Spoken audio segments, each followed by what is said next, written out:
Hi there, I'm Lisa. I'm a hedonist veganist, and today I'm going to share with you chocolate beet cake. This is a childhood favorite, so of course I had to veganize it.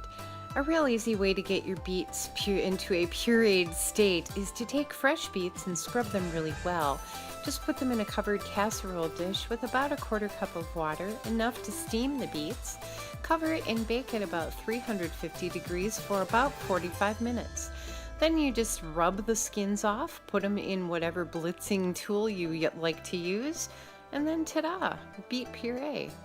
These are 2 eggs. This is vegan egg, which I find is quite nice for baking. And you're just going to add that in there.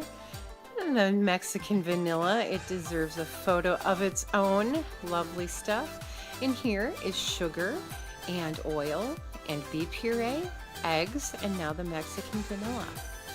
And then we have some pastry flour. I like to use whole wheat because every opportunity at nutrition is a good one.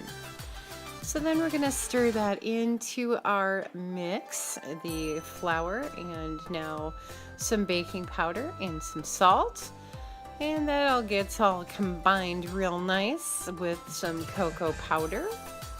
And as I'm stirring this in, I'm realizing it's looking a lot like dough. What the heck?